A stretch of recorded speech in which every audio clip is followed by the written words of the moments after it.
আমাদের বাংলাদেশে এক দুর্যোগ নেমে আসছে, অর্থাৎ বন্যা শুরু হয়ে গিয়েছে। প্রতি বছর এই বর্ষার মৌসুম হলেই আমাদের উপরে বন্যা চলে আসে। বন্যা কবলিত দেশ হিসেবে আমরা পরিচিতি লাভ করি। এটার কিছুটা কারণ প্রাকৃতিক, কিছুটা কারণ ঐচ্ছিক, অপ্রাকৃতিক। যেমন এবারের বন্যা আদৌ কোনো প্রাকৃতিক কারণে হয় নাই। এবারের বন্যা হয়েছে ঐচ্ছিক বন্যা। এবারের বন্যা হয়েছে রাজনৈতিক প্রতিহিংসামূলক বন্যা। এই বন্যা ভারত কর্তৃক প্রতিহিংসামূলক বন্যা। এটি আমরা পত্রপত্রিকায় মিডিয়ায় দেখেছি। ভারতের ডম্বু বাঁধগুলো পটপট করে সমস্ত বাঁধগুলো খুলে দিয়ে তারা উজানে ভারত অবস্থিত, উজানের সমস্ত বাঁধগুলো খুলে দেওয়ার কারণে ভাটিতে বাংলাদেশ অবস্থিত, ভাটি বাংলার জেলাগুলো তলিয়ে আজকে পানি নিচে ডুবে গেছে সব। এই বন্যা ভারত কর্তৃক সৃষ্ট বন্যা। আজকের পত্রিকায় দেখবেন আমাদের দেশের ভারতের হাই কমিশনকে ডাকা হয়েছিল জবাব চাওয়ার জন্য। কেন তোমরা বর্ষার দিনে আমাদেরকে পানি ছেড়ে ডুবিয়ে মারার চেষ্টা করো? উপযুক্ত কোনো জবাব তার মুখ দিয়ে বের হয় নাই। পরবর্তীতে সে বলছে, তারা বলার চেষ্টা করছে যে এটা অনৈচ্ছিক, এটা ইচ্ছা করে আমরা করি নাই, এমনিতেই বাঁধ খুলে গেছে। বাঁধ কি এমনিতে খুলে যাওয়ার জিনিস? এত হালকা বাঁধ? ফারাক্কার বাঁধ কে তো হালকা বাঁধ? হ্যাঁ, ডম্বুর বাঁধ কে তো হালকা বাঁধ যে এমনিতে খুলে যাবে পানির চাপে? আমরা মিডিয়ায় দেখেছি বাঁধ কিভাবে খোলা হচ্ছে, ক্রেন দিয়ে টেনে বাঁধগুলো খোলা হচ্ছে, আর বাঁধগুলো খুলে পানি ছেড়ে দেওয়া হচ্ছে, বাংলার মানুষকে ডুবিয়ে মারা চক্রান্ত করা হচ্ছে। অথচ খরার দিনে শুকনা মৌসুমে আমরা পানি পাই না। পানির অভাবে আমাদের দেশের কৃষিখাত ধ্বংস হয়ে যাচ্ছে, পানির অভাবে চাষাবাদ হচ্ছে না, পানির অভাবে আমরা মরি, আমাদের ফসল ধ্বংস হয়ে যায়, ফসল ফলানো যাচ্ছে না, কৃষকরা উপযুক্ত আপনার ফসল ফলাতে পারে না পানির অভাবে। আর বর্ষা মৌসুম আমাদেরকে পানিতে ডুবিয়ে মারা হয়। এই জন্যে আমাদের নেতা মৌলানা ভাসানী সাহেব তিনি ফারাক্কার অভিমুখে লং মার্চ করেছিলেন। আমাদের নেতা আল্লামা মহিউদ্দিন খান জমিয়ত উলামা ইসলাম বাংলাদেশের সভাপতি, তিনি টিপাই মুখ অভিমুখে 2009 লং মার্চ করেছিলেন। সেই লং মার্চে আমরাও অংশগ্রহণ করেছিলাম। তো ভারত আমাদের বিরুদ্ধে পানির আগ্রাসন চালায়, বর্ষার মৌসুমে পানি আগ্রাসন চালিয়ে আমাদেরকে ডুবিয়ে মারার চেষ্টা করে, খরার মৌসুমে পানি বন্ধ করে দিয়ে আমাদের কৃষকদেরকে ভাতে মারার চেষ্টা করে। আমরা এর তীব্র নিন্দা জানাই, এর তীব্র ঘৃণা জানাই। এটি কোনো প্রতিবেশীর আচরণ হতে পারে না, এটি কোনো ভালো প্রতিবেশী হওয়ার লক্ষণ নয়। বিগত 16 বছরে বাংলাদেশ এমন কি আছে যা ভারতকে দেয় নাই? আমাদের সাবেক পতিত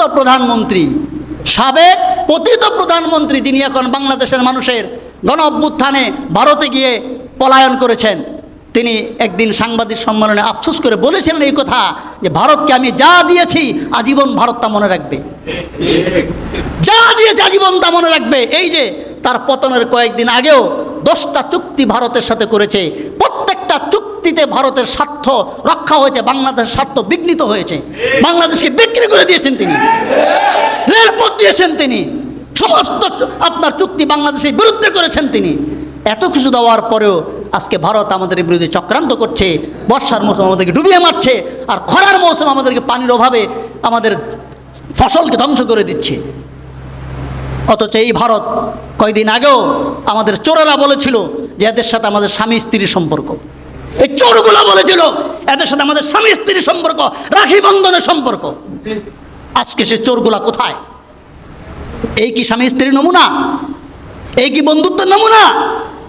আপনি পানি দিয়ে মারবেন, অথচ অভিন্ন নদীর পানি আমরাও পাওয়া না, তারাও পাওয়া না। পানি আটকানোর ক্ষমতা কারো নাই, আন্তর্জাতিক আইনে পানি আটকানোর ক্ষমতা কারো নাই।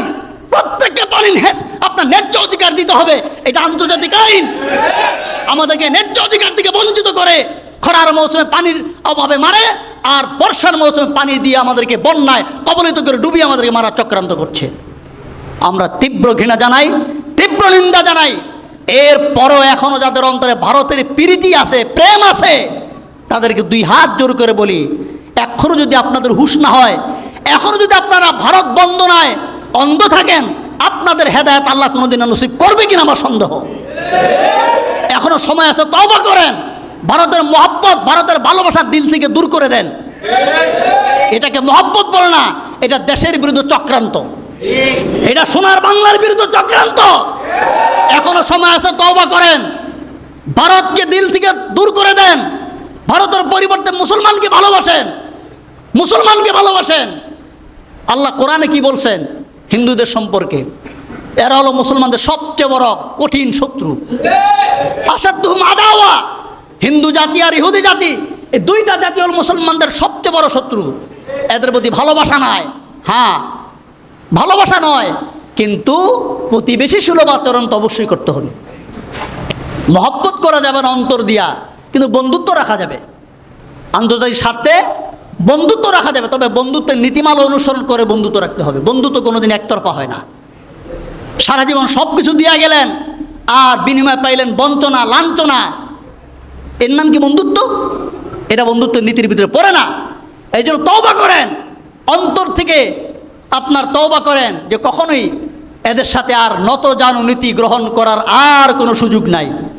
17 বছরে বহু মানুষকে সীমান্ত হত্যা করেছেন, একটি বারের জন্য এদেশের সরকার কোনো প্রতিবাদ করে নাই। খালি পিঠ দেখাইছে, এতদিন খালি পিঠ দেখাইছে আর পতাকা বৈঠক। একখান শিখছে পতাকা বৈঠক। আরে বেটা, পতাকা বৈঠক করলো কি তোর রক্তের বিনিময় নেওয়া হয়ে যাবে? তোর ভাই বোনকে মারবে আর তুই পতাকা বৈঠক করবি, এতে সব বদলাও নেওয়া হয়ে যাবে। এখন আর কোনো পতাকা বৈঠক নয়, একটা মারবে তো 10টা মারো, একটা মারবে 10টা মারো, তাহলে কুত্তাদের শিক্ষা হবে। এখন আর নমনীয়তা দেখানোর কোনো সুযোগ বাংলাদেশের নাই। সুস্পষ্ট বার্তা আমাদের, কোনো নমনীয়তার সুযোগ নাই। বন্ধুত্ব করবা তো বন্ধুত্বের নীতিমালা মেনে বন্ধুত্ব করতে হবে, একতরফা কোনো বন্ধুত্ব হবে না। এই জন্য এই বন্যা, ভারতের চাপিয়ে দেওয়া বন্যা, যাই হোক আমরা কষ্টে আছি, আমাদের উচিত হবে একদিকে ভারতের এই নীতিকে প্রত্যাখ্যান করা, একতরফা বন্ধুত্বের নীতিমালাকে লাথি মেরে ছুঁড়ে ফেলা। দ্বিতীয় হলো যারা বন্যায় কবলিত, এদের প্রতি আমাদের সাহায্যের হাত বাড়িয়ে দিতে হবে, আমাদের সাহায্যের হাত বাড়িয়ে দিতে হবে। যার যা সামর্থ্য আছে, এই সামর্থ্য নিয়ে আমাদের ভাই বোনদের পাশে আমাদের দাঁড়াতে হবে। আল্লাহ কোরআন বলছেন, তাআবানু আলাল বিররি ওয়াত তাকওয়া ওয়ালা তাআবানু আলাল ইসমি ওয়াল উদওয়ান। তোমরা তাকওয়া এবং নেক কাজে একে অপরের সহযোগিতা করো, এটা নেক কাজ, এটা নেক কাজ। এই জন্য আমাদের উচিত হবে, যারা আমরা রাজধানীতে থাকি, মাশাআল্লাহ আমাদের আর্থিক সলভেন্সি অন্যদের চেয়ে একটু তুলনামূলক ভালো।